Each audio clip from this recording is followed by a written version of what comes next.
going 23 miles over the speed limit. You think that's okay for someone to do? Oh, you wrote me a ticket, bro? Yep. Why'd you write me I'm with Cleveland Police. If I had my badge, would you give me a ticket? I'd probably cut you a break at that point. I would. I probably would. Welcome back to the Lackluster channel. Imagine this. You've just landed yourself a sweet new gig at the downtown Taco Bell. You're handed over a crisp new uniform, nitrile gloves, and an awesome name tag. Your first week on the job involves rigorous training to ensure you do the best job you possibly can. You'll be taught how to wrap a burrito, how to rehydrate pinto beans, and finally, how to navigate the cash register's user-friendly operating system. The only problem is, you'll have to wait an entire week until your training is complete to start using that sweet employee discount. And all that sensitivity training is making you hungry. When you think no one's looking, you sneak a stack of taco shells and get busy. Just as the salty exterior tantalizes your taste buds, a manager walks in and you're caught. Normally, she would cut you a break, but being that you're still in training, you're back to filling out job applications. That pretty much sums up what happens in this video, except not at all. The fictional Taco Bell employee is a probationary officer that hasn't even graduated from the police academy, and he wasn't fired. A City of Cleveland probationary patrol officer Derek Brown was driving 23 miles per hour over the speed limit and was pulled over by Officer John Murphy of the Strongsville Police Department. The video that the department released begins as the officer is returning to Brown's vehicle to hand over the citation.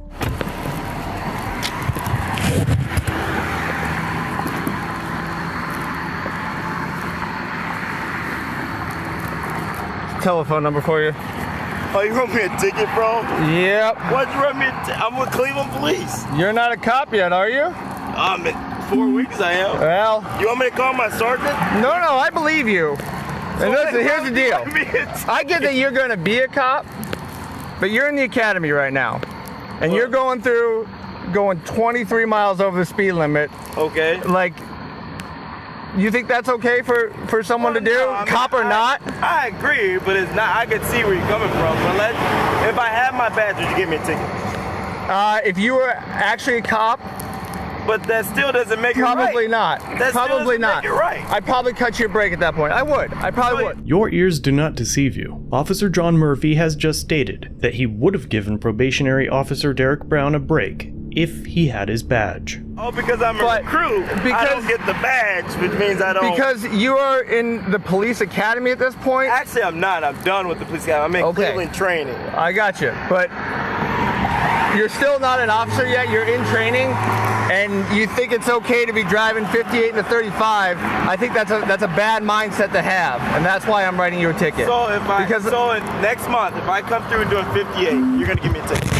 Yeah, I will actually, because I just gave you one. Because I'm an officer. Because I've already given it to you, and as an officer, you shouldn't be driving 58 and a 35.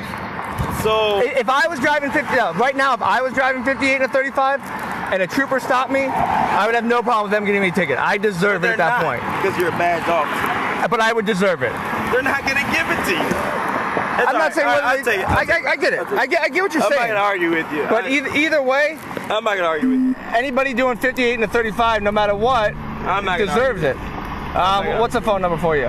Look, I get it. No victim, no crime. That would be great as long as the same authoritative favoring is distributed equally to all citizens, regardless of whether or not they have a badge. The worst part about this entire incident is that the department found that probationary officer Brown was in violation of two major department policies. First, he acted in a manner that would reasonably tend to diminish the esteem of the Division of Police in the eyes of the public. It's unclear whether the citing officer received the same reprimand, but his announced favoritism doesn't look too great on the department either. Second, probationary officer Brown attempted to use his position or credentials for personal gain, and attempted to influence the lawful business of Officer Murphy. This officer hasn't even finished testing, and he's blatantly showing a massive lack of integrity. Within weeks of being hired, he tried to abuse his authority and the department didn't fire him. Instead, they gave him 10 days off. But hey, thank God this guy was only trying to be a cop and won't be responsible for handling our food. I don't know about you, but I'm ecstatic that my tax dollars will fund positions of authority that don't seem to require any integrity at all. With events like this and qualified immunity shielding cops from obvious crimes, it becomes apparent that officers are held to a much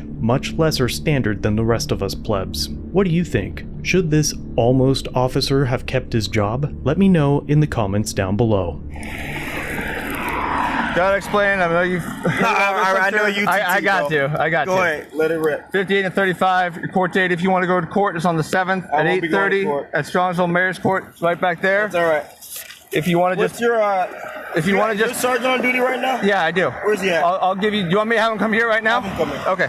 Here, give me a second. Here, I'll give you a ticket, and then I'll have him come here. Okay? Actually, you know what? I'll go. No, he's right on the corner. I'll give him a ring. Don't worry about it. What's that? I'll give him a ring. Don't worry about it. Okay. Do you want to talk to my sergeant? Because I have no. Like literally, our police station's right there, so he's right over there. Don't worry about it, bro. Okay. Give me a ticket, man. All right. Your spill. If you want to just pay the ticket, you can go online to pay it. You can go to the court to pay it, or you can mail it in. All right. Slow down for me, please. Good luck.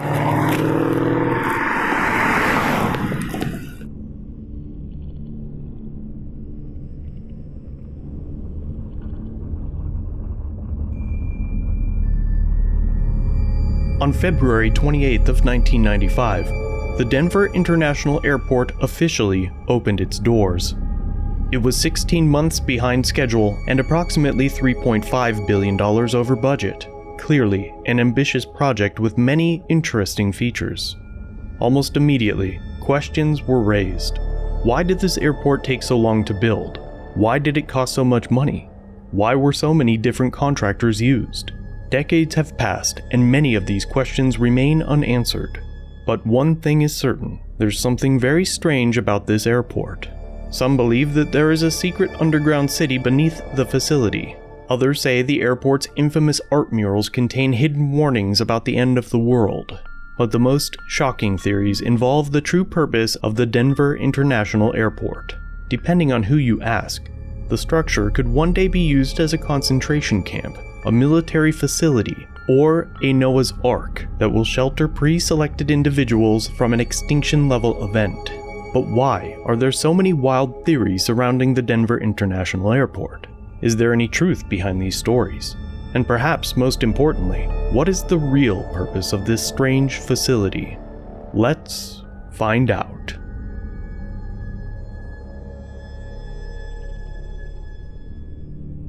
As always, thanks for watching. If you have a video you'd like to submit for review, use the link in the description or pinned comment. Don't forget to subscribe and hit the bell notification for future content. And remember to like, share, and comment down below of what you think of this interaction. It really helps the channel. If you enjoy our content, try our other channels, Lackluster Limited for criminal psychology content, and The Odd Side for paranormal videos. Shirts and other merchandise are available at the Teespring store. Memberships start at just $1 if you'd like to help further support the channel and get a slick Lack logo next to your name. I look forward to seeing you in the next video. All links are down below.